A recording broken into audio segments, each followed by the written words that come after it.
नमस्कार, आप देख रहे हैं मोदी मुल्क और मुसलमान, साथ में आपके शिखा ठाकुर। मोदी सरकार में कई जन कल्याणकारी योजनाएं चलाई जा रही हैं और इन योजनाओं को लेकर के देश के मुसलमानों का क्या है सियासी मूड। प्रधानमंत्री मोदी के सबका साथ सबका विकास से कितने प्रभावित हैं मुस्लिम मतदाता, मुसलमानों तक कितनी पहुंची केंद्र सरकार की योजनाएं। भारत 24 आपके लिए लेकर आया है इन तमाम सवालों के जवाब। तो आइए शुरू करते हैं हमारा खास शो मोदी मुल्क और मुसलमान। अभी चले जाएं मार्केट में, जितनी खरीदारी हुई है आप उसका डेटा निकाल लें, 60% उसमें शायद मुस्लिम लोग होंगे जिन्होंने धनतेरस पे खरीदारी करी। मोदी जी से कोई शिकायत नहीं है, एक अच्छे नेता हैं, हमें उनमें कोई बुराई नहीं दिखती। कम से कम मैं समझता हूँ 40% मुसलमान जो है वो बीजेपी से जुड़ा है और यही वजह है कि सरकार लगातार बनती चली जा रही है जब चुनाव हो रहा है। नमस्कार, आदाब। भारत 24 का स्पेशल प्रोग्राम मोदी मुल्क और मुसलमान देख रहे हैं आप, और मुरादाबाद की मुस्लिम आवाम से जानेंगे कि मोदी मुल्क और मुसलमान को लेकर क्या सोचती है मुरादाबाद की मुस्लिम आवाम। मेरे साथ इस वक्त बात करने के लिए पद्मश्री से सम्मानित दिलशाद हुसैन जी हैं, दरगाह के सज्जादा नशीन हैं, और भी मुस्लिम धर्मगुरु हमारे साथ बात करने की मौजूद हैं। मुरादाबाद एक्सपोर्ट डेवलपमेंट के नुमान मंसूरी जी हैं, सामाजिक कार्यकर्ता हैं मुस्लिम समाज को लेकर। आइए बात करते हैं। सबसे पहले आपसे शुरुआत करेंगे क्योंकि आप पद्मश्री हैं और सरकार ने आपको पद्मश्री से नवाजा है। मोदी सरकार को लेकर क्या सोचती है मुरादाबाद की मुस्लिम आवाम? मैं दिलशाद हुसैन, पद्मश्री अवार्ड से सम्मानित, मुरादाबाद यूपी। मुसलमान मोदी जी को अच्छा समझती है और अच्छे काम कर रहे हैं, और ख़ास तौर से दस्तकारों के लिए अच्छा काम कर रहे हैं। उसकी वजह यह है कि दस्तकार मैं भी हूँ और भी हैं, और मुरादाबाद के अंदर 2 पद्मश्री, एक मैं हूँ और एक यादव जी हैं। तो ये बहुत बड़ी बात है कि मतलब मैं पद्मश्री, और इस सरकार के अंदर मैं इसका बहुत सरकार का शुक्रिया अदा करता हूँ। दूसरी चीज़ एक और, कभी हमने सोचा भी नहीं था, आज तक हमारे बूढ़ी चले गए, हमारा एटम मोदी जी जर्मन लेके गए और ख़ुद देकर आए। ये हमारे लिए बहुत बड़ी बात है, और इसके लिए हमारे पूरे मुरादाबाद के अंदर खुशी मनाई गई कि एक मुसलमान का मटका और मोदी जी खुद लेके गए। तो ये बहुत बड़ी बात है। तो इसलिए मोदी जी अच्छा देखना है और मुसलमानों को अच्छी तरीके से समझना है, ये मैं उनका शुक्रिया। क्योंकि आप आर्टिजन हैं, और आर्टिजन है उसके बावजूद आपको वहां तक पहुंचाया गया, पद्मश्री तक मोदी सरकार ने पहुंचाया गया। कई तरह के भ्रम फैलाए जाते हैं, कहा जाता है कि डिवाइडेशन की पॉलिसी चल रही है और मोदी सरकार जो है वो मुस्लिम्स को लेकर नहीं सोच रही है। उस पर आप क्या कहेंगे? नहीं, ऐसा नहीं है। इसकी वजह यह है कि जिस वक्त में मोदी से मैंने मुलाकात की तो उनके चेहरे पे खुशी थी कि मैं एक मुसलमान से मिल लिया हूँ। ऐसा नहीं था कि उनके चेहरे पे कोई मतलब कि उदासी सी हो। तो उस वक्त उन्होंने मुझे इस तरह से नवाजा कि मैं आपको शुक्रिया मतलब बता नहीं सकता कि जिस वक्त मैंने कहा आपका बहुत बहुत शुक्रिया, तो उन्होंने कहा फौरी आप दिलशाद हुसैन मुरादाबाद से, तो इसका मतलब कि हमारा नाम भी उनके जहन में है। मुरादाबाद का मुसलमान क्या सोचता है मोदी सरकार को लेकर आपके नज़रिए से? देखिए, मेरे नज़र में तो अच्छा सोचता है, और ख़ास तौर से दस्तकारों के लिए बहुत अच्छी स्कीमें हैं और दस्तकारों को वो समझ भी रहे हैं। मैं इसलिए ये बात कर रहा हूँ। क्या कहना चाहेंगे आप मोदी जी के लिए? मोदी जी के लिए मैं कहना चाहूँगा कि अच्छा मुसलमान सब बर्ताव है और ऐसे ही रहे। तो उम्मीद है कि आगे भी हम आगे बढ़ेंगे, और अभी हमें पद्मश्री के अलावा पद्म भूषण भी मिलेगा, भारत रत्न भी मिलेगा, ये हम उम्मीद रखते हैं मोदी जी से। अच्छा नुमान जी, क्योंकि आप एक्सपोर्टर्स से जुड़े हैं, मुरादाबाद डेवलपमेंट एक्सपोर्टर्स की जो एसोसिएशन है, आर्टिजन की एसोसिएशन है, आप उससे जुड़े हुए हैं। एक्सपोर्टर्स के बारे में आप बेहतर जानते हैं, कारोबार के बारे में आप बेहतर जानते हैं। क्या स्थिति चल रही है इस वक्त कारोबार को लेकर, और एक्सपोर्टर्स क्या सोचता है, क्या उम्मीदें रखता है मोदी सरकार से? देखिए, पूरे एक वर्ल्ड वाइड इस वक्त मद्दा है। अब पूरी मंदी जो है गुजरी है। अब दिवाली को लेके थोड़ा सा लोगों का कारोबार खुला है। पिछले 1 महीने में लोगों की चमक आई है, जो लोगों के पास जो स्टॉक था वो ख़त्म हुआ है। वरना ये मंदी जो है पूरे देश में क्या पूरे विश्व में चल रही है इस टाइम। मोदी सरकार योजनाएं भी लेकर आई एक्सपोर्टर्स के लिए, कारोबार के लिए। कारोबार को लेकर क्या स्थिति है इस वक्त, और मोदी सरकार ने क्या इसके लिए बढ़ोतरी के लिए क्या काम किया है? देखिए, एक तो आपके सामने अभी पद्मश्री साहब हमारे दिलशाद हुसैन साहब आपके सामने जिंदा सबूत खड़े कि हमारी पहली बार हमारे किसी आर्टिजन साथी को पद्मश्री से सम्मान मिला, तो ये एक बड़ा इनिशिएटिव है और इस इंडस्ट्री को पहली बार मिला है, तो ये तो उनका शुक्रिया है, पूरी इंडस्ट्री के लिए उनका काम है। हमारे आपस में हिंदू मुस्लिम सिख ईसाई आपस में सब एक होकर त्योहार बनाते हैं, सब एक साथ रहते हैं। आप अभी चले जाएं मार्केट में, जितनी खरीदारी हुई है आप उसका डेटा निकाल लें, 60% उसमें शायद मुस्लिम लोग होंगे जिन्होंने धनतेरस पे खरीदारी करी है। आप देखें रास्ते में जितने शोरूम्स थे स्कूटरों के, उसमें मुस्लिम महिलाओं की लाइन लगी हुई थी। तो ऐसा कहीं प्रतीत नहीं होता कि इस देश में कहीं कुछ अलग है। सब लोग मिलजुल कर अपने त्योहारों को सेलिब्रेट कर रहे हैं। चंद नेताओं की वजह से देश को जो है वो कहीं ना कहीं इस माहौल को बिगाड़ने की कोशिश की जाती है। बिल्कुल सही बात है। अच्छा, मेरे साथ इसी जो इन्होंने अभी बात कही है उस पर बात करेंगे, क्योंकि आप मुस्लिम धर्मगुरु हैं और दरगाह के सज्जदनशीन हैं। नईम चिश्ती आपका नाम है। चिश्ती साहब, क्या इस बात से आप इत्तेफाक रखते हैं अभी नुमान मंसूरी साहब ने जो बात कही है? अब देखिए, हम लोग दरबारों से वाबस्ता हैं। हमारे यहाँ हिंदू मुस्लिम सिख ईसाई सभी धर्मों के लोग आते हैं और हम सबको एक नज़र से देखते हैं, दूसरी नज़र से हम लोग कभी नहीं देखते, क्योंकि हमें ये सिखाया गया हमारे बुज़ुर्गों से। और दरबारों में आने वाले लोगों के लिए देखना भी एक नज़र से चाहिए। हमारा सिर्फ कहना इतना है कि हमें मोदी जी से कोई शिकायत नहीं है, एक अच्छे नेता हैं, हमें उनमें कोई बुराई नहीं दिखती। देखिए, मैंने कहा ना कि हम दरगाहों के लोग हैं, हम तो दरगाह की बात करेंगे पहले। तो उसमें ऐसा नहीं है कि मोदी से मुसलमान जुड़ा हुआ नहीं है, मुसलमान जुड़ा हुआ है। और देखिए, सबसे बड़ी मिसाल हमारे बराबर में खड़ी है, दिलशाद साहब को देखिए, इनको अवार्ड से नवाजा गया है। तो उसमें भाई के खड़े हैं, ये भी बीजेपी से हैं, आरएसएस से है, मुसलमान जुड़ा हुआ है।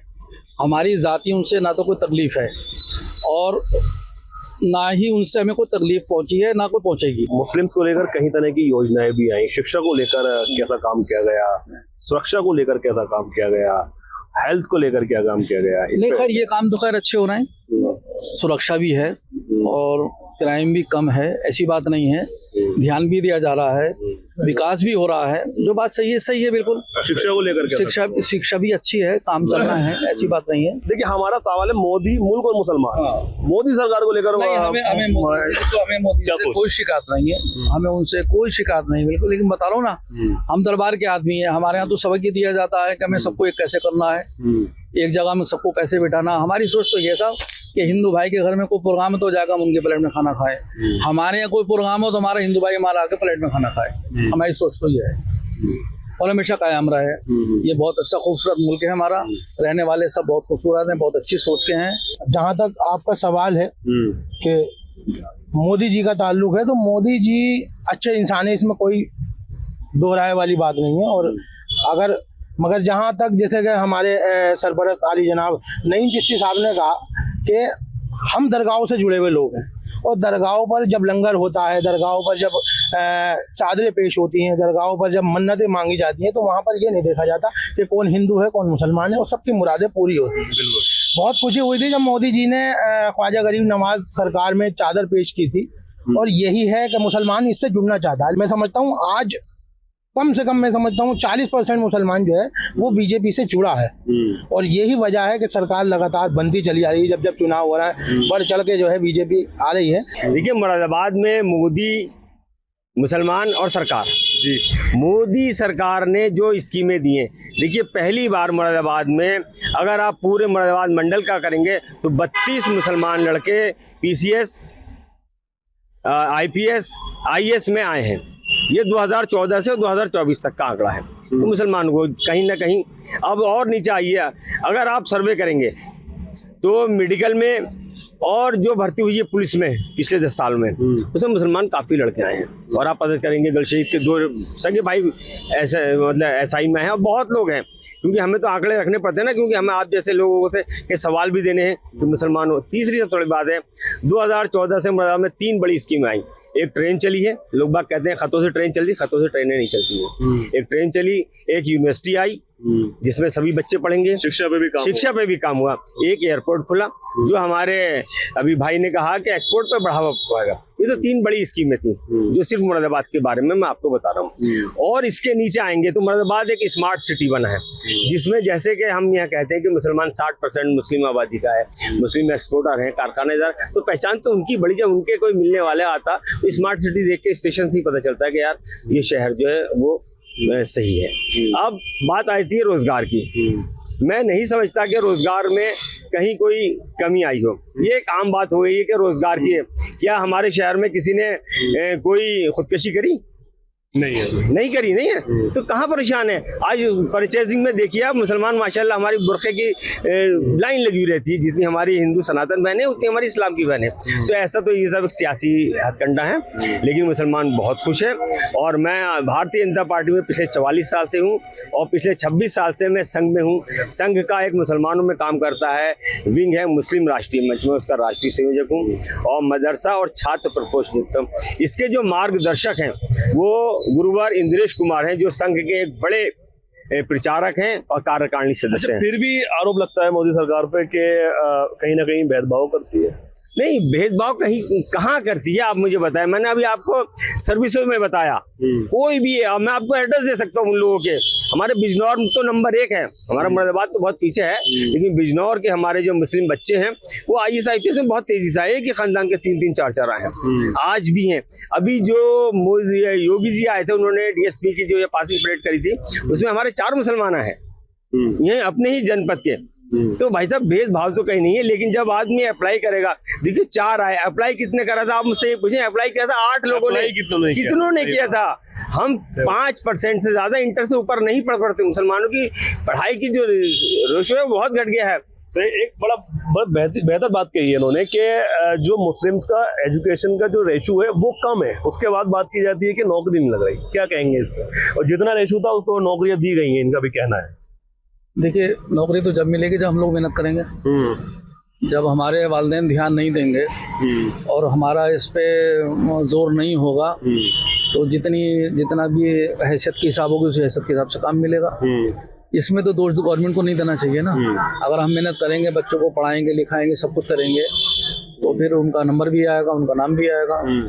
और जब कोशिश ही नहीं करेंगे तो उसमें तो गवर्नमेंट को कहने का हमारा कोई हक नहीं बनता, वो कहने भी नहीं चाहिए। ऋषभ, क्या आपकी क्या राय है इस बात पर? हमारे बाजार भाई जो कह रहे हैं बिल्कुल सही है, क्योंकि इनको बहुत जानकारी है इस मामले में, हमें तो इतनी नहीं है, तो इनकी बात जो हकीकत है। कई योजनाएं आपने बताई हाँ, जैसे जो कि यहाँ मुल्क के मुसलमानों को उसका फायदा मिल रहा है। हाँ, मिल लिया, जैसे कि तुम्हारे विश्वकर्मा सम्मान है उसका भी मिल लिया, उसमें कोई भेदभाव नहीं है। ये सब तरह के लोग कर रहे हैं उसके अंदर, और जहाँ वो जाते हैं ट्रेनिंग लेने वहाँ भी कोई भेदभाव नहीं है। इस तरह से कुछ नहीं है, जो बात सही है वो सही है। किसी भी तरह का, जैसे कि हमारा आयुष्मान कार्ड है तो उसके अंदर भी कोई भेदभाव नहीं है। अपना कार्ड लेके जाओ किसी भी अस्पताल में जहाँ पे उसका स्कीम है मानी जा रही, तो वहाँ पर इलाज बाकायदा होता है और अच्छे से इज्जत भी मिल रही है। तो ऐसा भेदभाव नहीं है कि ये मुस्लिम है तो इसका कार्ड मत देखो या इसका हुक्म देखो, ऐसा बिल्कुल नहीं है। मैं इसमें मोदी जी का बहुत बहुत शुक्रिया अदा करना चाहता हूँ, और आगे के लिए कहना चाहता हूँ कि कुछ लोग ऐसे हैं जिनको ज़रूरत है कार्ड की, जैसे कि वो बहुत नीचे तबके के हैं, उनका कार्ड नहीं बना हुआ है, कोई ऐसी स्कीम और मोदी जी निकाल दे जिससे कि जिनके रह गए उनके भी बन जाए। बिल्कुल बिल्कुल। तो क्या लगता है कि युवाओं के लिए क्या क्या काम हुए हैं मोदी सरकार में? युवाओं के लिए अच्छे काम हुए हैं। सबसे पहला काम तो ये हुआ है कि हुनर हाट लगी थी, फेयर लगी थी। फेयर के लिए हमें पैसा देना पड़ता है, तो यहाँ फ्री स्टॉल मिले थे हमें हुनर हाट में। मुंबई, बेंगलोर, दिल्ली सब जगह हुनर हाट लगे थे और अच्छा मतलब रेस्पॉन्स मिला था। वहाँ पे मोदी जी ने खुद उद्घाटन करा था, राजनाथ जी ने खुद उद्घाटन करा था, और यहाँ से पैसे भी दिए थे वापसी उन्होंने कि स्टॉल के आपको 15,000 20,000 वापसी मिलेंगे। तो युवाओं ने लगाया और अच्छा बिजनेस करा होता, तो युवाओं के लिए अच्छा एक पैगाम था वो। आजकल मॉडर्नाइज है, जो हमने बड़े बड़े एक्सपोर्ट हाउस बनाए उसमें मशीनरी है, जो 10 कारीगर काम करते हैं तो वहाँ एक मशीन काम कर रही है। इस वजह से उन लोगों को भी रोजगार चाहिए था। लोगों ने उसका अल्टरनेट ये सोचा कि हम रिक्शा, ऑटो रिक्शा चलाएं, वो भी प्रदूषण को खत्म कर रहा है। जो पहले हमारा वो था जो हाथ से कराते, वो मैन पावर थी। पावर तो कहीं ना कहीं तरक्की तो हुई है। वो अगर पहले अपने जिस्म की ताकत से दिन भर में 500 रुपए कमाता था, तो आज वो बैटरी की ताकत से 1,000 रुपए कमा रहा है। तो रोजगार तो मिला है हर एक में। तीसरी सबसे बड़ी बात थी, अब आपने मुरादाबाद के मुसलमानों की बात करी, तो मुसलमानों को 2014 से अब तक 7 नेशनल लेवल के अवार्ड मिले, जिसमें एक अवार्ड तो हमारे दिलशाद भाई को पद्मश्री सबसे बड़ा अवार्ड मिला है। इसके बाद एक राष्ट्रपति अवार्ड होता है जो हमारे इलियास खान जो है अब डेवलपमेंट हैंडीक्राफ्ट में असिस्टेंट हुए थे, उनको मिला है, रिटायर हो गए वो भी इसी सरकार में मिला। तो और शिक्षा के क्षेत्र में तो कई हमारी बहनों को जो है शिक्षक अवार्ड जो होता है प्रदेश का है, राष्ट्र को, वो मिला है। सालों से पड़ा हुआ जो एयरपोर्ट स्टार्ट नहीं हुआ था वो भी तो हुआ। नहीं, मैंने अभी आपको बताया कि 3 चीजें हुई, एक ट्रेन चली, एयरपोर्ट आया और हमारी एक यूनिवर्सिटी बनी। यूनिवर्सिटी में सभी लोग, सस्ती यूनिवर्सिटी है, नेशनल यूनिवर्सिटी है, तो वो सभी के लिए है। हमारी जो सोच है वो समाज और देश के लिए है। हमारे यहाँ किसी भी तरह का कोई भेदभाव नहीं आता। मैं संघ में 26 साल से, मेरी संघ आयु जो है वो 26 वर्ष है और मैं ITC OTC सब के रहे हूँ, संघ में रहता हूँ। तो मैं एक बात कहूँ, थोड़ा सा हमारे सब भाई माफी के साथ है, जो हमारे इस्लामी सुन्नते तरीके थे वो आज संघ में है। हम सूरज निकलने से पहले उठते हैं और हर काम अपना खुद करते हैं और समाज और देश के लिए सोचते हैं। हमारे आगे नाम के आगे कुछ नहीं होता, सिर्फ ये होता, हमारे यहाँ कोई बिरादरी नहीं है। आप मज़ाहिर खान नाम पूछेंगे कोई नहीं बताएगा, मज़ाहिर जी कहेंगे तो आप सब बता देंगे। पूरा नाम क्या है? मेरा मोहम्मद मज़ाहिर खान, लेकिन अब वैसे मुझे जो पहचान है वो मज़ाहिर जी के नाम से मेरी पहचान है। और मैं इस टाइम मदरसा और एजुकेशन पे देख रहा हूँ, और इसी के साथ मैं पिछले 2 टर्म मिनिस्ट्री ऑफ एजुकेशन में एग्जीक्यूटिव बोर्ड में मेंबर रहा। भाई मैंने जाके सबसे पहले वहाँ का बोर्ड चेक किया कि मुझसे पहले और कितने मुसलमान हैं, तो अफसोस हुआ कि मुझसे पहले जो सरकारें थी वो मुस्लिम परस्त थी, लेकिन किसी मुसलमान को उन्होंने एजुकेशन में एग्जीक्यूटिव बोर्ड में नहीं बनाया था। पहली बार किसी को बनाया तो वो संघ का आदमी बना, मज़ाहिर। अच्छा, अगर एक वर्ड में अगर पूछा जाए कि मोदी जी के बारे में, प्रधानमंत्री नरेंद्र मोदी के बारे में, तो कैसी शख्सियत है?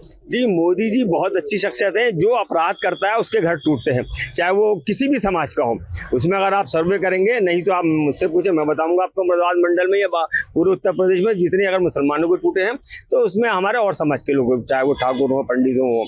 अगर इनकाउंटर हुए हैं तो सब समाज के हुए, लेकिन वो बदमाश थे, वो समाज को कहीं ना कहीं नुकसान पहुंचा रहे थे। मोदी जी बहुत अच्छी शख्सियत के मालिक हैं। आप पर्सनली उनसे मिलेंगे, बात करेंगे तो बहुत अच्छा रहेगा। हमारे दिलशाद भाई और मुरादाबाद के बहुत से मुसलमान जो मेरे आते हैं या मुझे मानते हैं, मुझसे मुसलमान प्यार तो करता है, लेकिन मेरे पास नहीं आएगा, किसी और के पास चला जाएगा। अच्छा चिश्ती साहब, आप क्या कहना चाहेंगे? आपसे ये अगर मैं सवाल करूं कि मोदी शख्सियत के बारे में बताएं तो क्या कहना चाहेंगे? बहुत छोटे वर्ष। देखिए, अभी जैसे मुज़ाहिर भाई ने कहा, हमारे जितनी भी तारीफ़ें मोदी जी की जा रही हैं वो अच्छी बात है और करनी भी चाहिए, वो तारीफ़ के लायक भी हैं।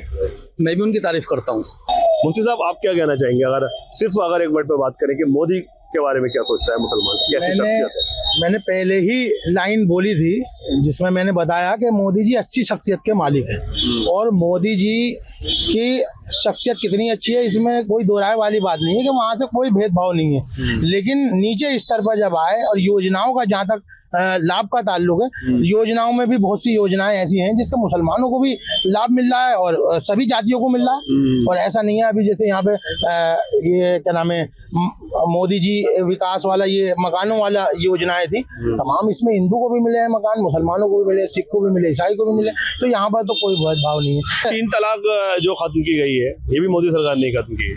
देखिए, जहाँ तक 3 तलाक का मामला है तो 3 तलाक का हमारी शरीयत का मामला था और वो ज़्यादातर हमारे आलिम लोग उसके बारे में जानकारी देंगे, क्योंकि मैं दरगाह का सज्जादा नशीन हूँ और मैं जो है मैं आलिम नहीं हूँ। अच्छा। तो इसके बारे में तो हमारे आलिम ही बताएंगे।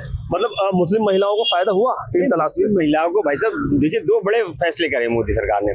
3 तलाक का किया और एक हज को जाने की, जो हमारी बहनें थी जो नहीं जा पाती थी, अब वो अपनी अकेली भी हज को चली जाती है। ये 2 बड़े फैसले हैं, इससे मुसलमान समाज में फर्क तो पड़ा है।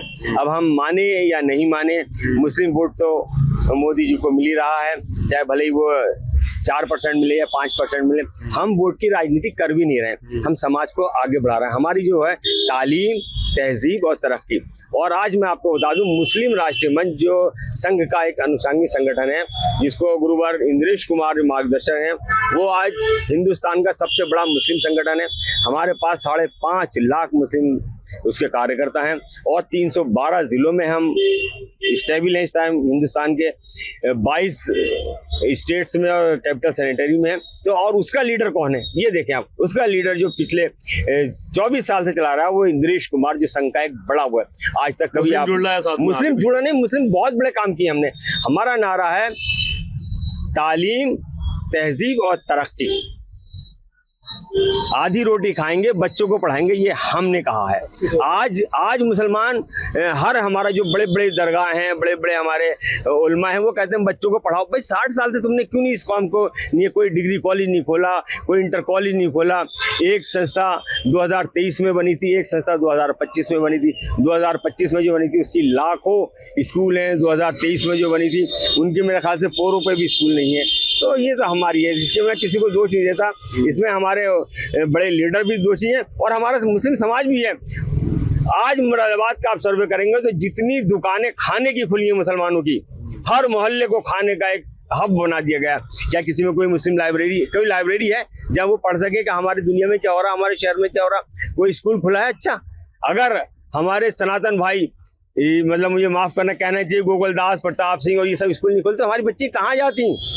तो इस चीज़ को सोचने की जरूरत है, ना कि होटल खुलवाने की। कि हमारे बड़े बड़े उलमा, हमारे सांसद हैं जाके होटलों का फीसा काट रहे हैं। ये भी तो कहते हैं कि भैया एक आध स्कूल खोल दो, लाइब्रेरी खोल दो। शिक्षा पे ध्यान नहीं दिया मुसलमानों ने, कहना इनका ये है शिक्षा पे ध्यान नहीं दिया। ये तो खैर है, लेकिन अब ध्यान है जो पहले के मुकाबले पे। अब हर क्या नाम है कारीगर भी है तो अपने बच्चों को भेज दिया है, उसका एक जहन बना हुआ है कि मुझे अपने बच्चों को पढ़ाना है। महिला सुरक्षा को लेकर क्या कहेंगे? 3 तलाक खत्म की, अब महिलाएं क्या लगता है कि संतुष्ट हैं सरकार में? हाँ, महिला खुश है, कोई ऐसा नहीं, खुश है, कोई बुरा नहीं कहता कि ऐसा वो मोदी ने अच्छा नहीं करा, वो नहीं करा, सही है। बहुत बहुत शुक्रिया आप सबका बात करने के लिए। तो ये थे मेरे साथ मुरादाबाद के लोग और मुरादाबाद के सम्मानित लोग थे मेरे, जिनका मोदी सरकार के बारे में सबने अपनी राय रखी। मुरादाबाद से भारत 24 के लिए अब्दुल्ला फारूक।